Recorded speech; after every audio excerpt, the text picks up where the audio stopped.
Olá a todos, meu nome é Normando Souto, sou estudante de graduação em Engenharia de Energia e estarei apresentando o trabalho intitulado Caracterização de resíduos lignocelulósicos urbanos como biocombustível, aprimoramento térmico e cinética de decomposição.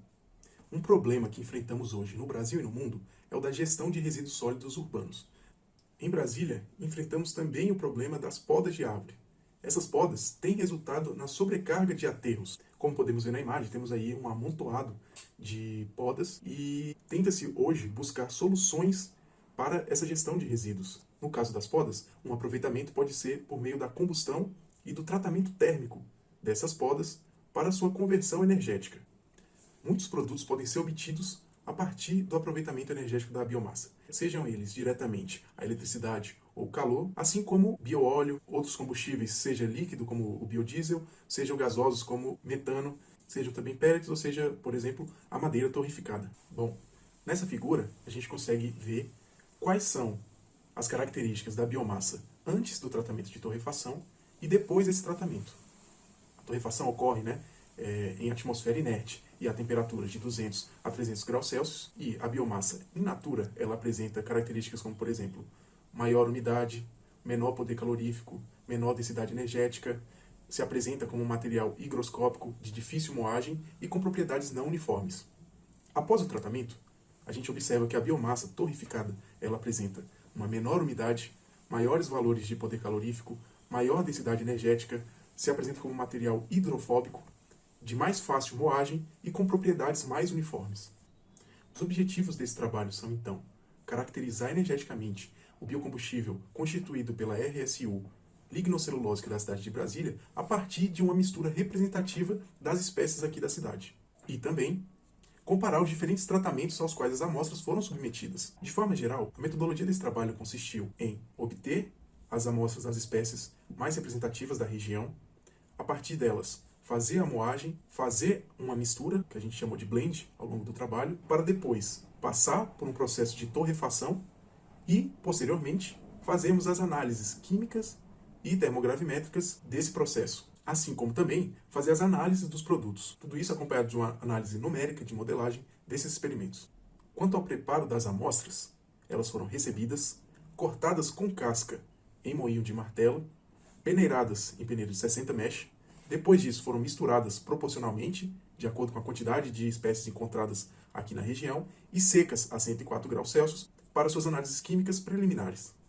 Nessa tabela, conseguimos visualizar as espécies e suas proporções, a aparência física de cada uma delas, o poder calorífico superior, que varia e fica em torno de 19 megajoules por quilograma, o teor de voláteis, que fica na casa dos 70%, e o carbono fixo, que fica próximo a 20%. E após o blend, a gente consegue ver que o poder calorífico continua em torno dos 19 megajoules por quilograma, o teor de voláteis também na casa dos 70% e o carbono fixo também na casa dos 20%. Para o tratamento térmico, então, utilizamos um analisador termogravimétrico, no qual os experimentos foram conduzidos, em uma atmosfera inerte, com gás nitrogênio, de fluxo de 3,5 litros por minuto. A taxa de aquecimento foi de 7 graus Celsius por minuto. O estágio inicial de secagem aconteceu no patamar de 104 graus Celsius. E, após essa secagem, foram conduzidos os experimentos às temperaturas de 225, sendo a torrefação leve, 250, a torrefação moderada, e 275 graus, a torrefação severa, todas elas durante o tempo de 60 minutos. A caracterização energética foi feita, então, utilizando o macro TGA para a perda de massa. Para o poder calorífico superior, foi utilizado um calorímetro par. Também foi realizada a caracterização de teor de voláteis, teor de cinzas e carbono fixo. Todos esses conduzidos de acordo com normas ISO. Para a nossa análise, também trabalhamos com indicadores de performance. O TSI, Torrefaction Severity Index, ou Índice de Severidade da Torrefação, é um parâmetro adimensional que escolhemos trabalhar, que relaciona a perda de massa dos diferentes processos, das diferentes temperaturas, com a base sendo o processo de maior degradação. No caso, a torrefação que aconteceu a temperatura de 275 graus Celsius. E como indicadores de parâmetros energéticos, temos o Enhancement Factor, EF, ou fator de aprimoramento, que relaciona o poder calorífico superior do material torrificado, tendo como base o poder calorífico superior do material in natura. E também o rendimento energético, que se trabalha com o rendimento sólido multiplicado pelo nosso fator de aprimoramento. Para análise numérica, foi utilizado o modelo de Di Blasi e Lanzetta, aprimorado por Silveira e demais colaboradores, referenciados neste slide. Esse método consiste no modelo de 2 passos, no qual temos a biomassa inicial, a liberação de voláteis e a formação de um produto intermediário, e, posteriormente, também a liberação de voláteis e a chegada ao produto final. Esse modelo leva em consideração uma estimativa inicial dos parâmetros cinéticos, os perfis de temperatura e a dinâmica dos rendimentos sólidos para cada um desses experimentos. Partindo para os resultados, com a termogravimetria, a gente consegue ver, na figura A, o rendimento em sólidos de acordo com a temperatura e com o tempo. Podemos observar que no início do processo temos 100% da massa sólida e a gente consegue ver que a temperatura de 275 graus Celsius a gente tem a maior degradação dessa biomassa. E a gente consegue ver as diferenças nos rendimentos para cada temperatura dos processos, sendo o processo de 275 graus Celsius o que apresenta a maior degradação, ou seja, o menor rendimento em sólidos. Na figura B, a gente consegue ter a vista da superfície como se estivéssemos olhando por cima. Essa visualização em 2D é bem interessante também para as nossas análises. Já em C, a gente tem o gráfico do DTG, ou seja, a derivada da termogravimetria. Com ela, a gente consegue ver quais são os picos de degradação durante o tempo do processo. A gente consegue observar que a temperatura de 275 graus Celsius, a gente consegue ver uma acentuação desse pico, que representa principalmente a degradação da hemicelulose durante o processo. E na figura D, a gente tem a vista superficial desse gráfico. Aqui podemos observar os gráficos para o TSI. No gráfico A, a gente consegue ver o nosso Torrefaction Severity Index em função da temperatura e do tempo. A gente percebe que com o avançar do tempo, esse índice vai aumentando. E às maiores temperaturas, esse índice é maior, e nas menores temperaturas, esse índice é menor. Na figura B, a gente consegue ter a vista superficial desse gráfico, apontando que a gente consegue ter um índice mais próximo de 1, o qual mais próximo as temperaturas e os tempos se aproximam do processo de maior degradação. Para os resultados de caracterização química, temos a seguinte tabela. Nela, podemos observar que a maiores temperaturas temos uma maior perda de massa, maiores valores de poder calorífico superior, uma diminuição nos teores de voláteis e aumento em cinzas e carbono fixo.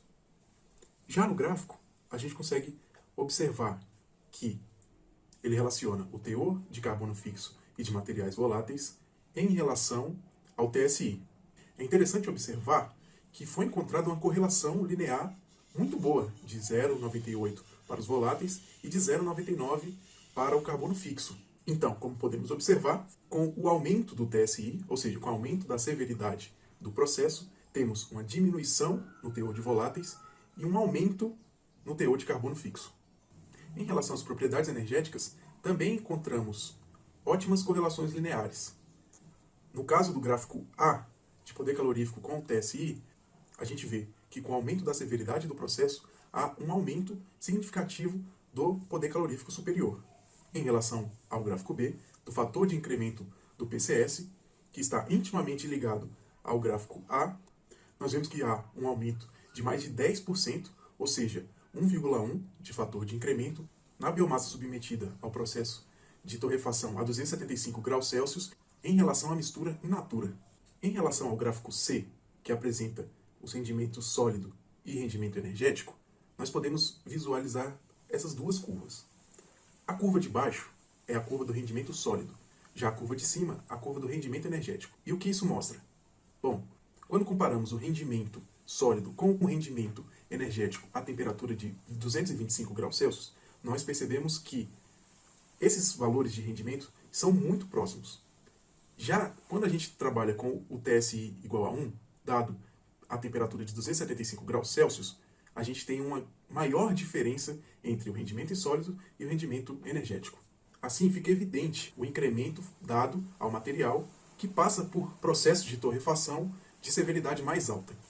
E como resultados numéricos da cinética de decomposição, a gente tem no gráfico A a representação numérica junto da representação experimental do rendimento sólido, né, ao longo do tempo, nós podemos observar que as curvas praticamente se encaixam, o que garante uma menor porcentagem de erro para o modelo, e no gráfico B a gente consegue ver as taxas de reação, sendo K1 e K2 as constantes para a formação de sólidos e KV1 e KV2 as constantes para a formação de voláteis.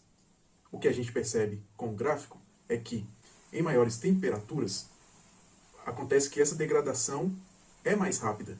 Isso é representado pela posição em escala logarítmica desses pontos. E há uma tendência de aumento com essa severidade do processo, com temperaturas mais elevadas. Partindo então para as considerações finais, temos que a mistura realizada teve uma boa representatividade das 6 espécies escolhidas. Nós podemos perceber também que o processo de torrefação alterou de maneira significativa as propriedades das amostras. O TSI, Torrefaction Severity Index, se mostrou um indicador de boa performance para as análises realizadas, já que podemos comparar todos os parâmetros com esse indicador, né, com essa normalização. Os resultados de modelagem numérica eles se mostraram bem próximos dos valores experimentais obtidos, o que indica que nós temos uma boa aproximação com esse modelo. Também percebemos que as podas apresentam um bom potencial energético, o que pode ser uma solução para parte do problema da gestão de resíduos lignocelulósicos urbanos, e que um aprimoramento de suas propriedades pode ser alcançado se essas podas forem submetidas a pré-tratamentos termoquímicos antes de serem utilizados em outros processos. Também percebemos que mais estudos devem ser realizados, tanto para comparar outros processos termoquímicos, assim como outras proporções de misturas dessas espécies. Então, essa foi a apresentação do nosso trabalho. Muito obrigado a todos pela atenção.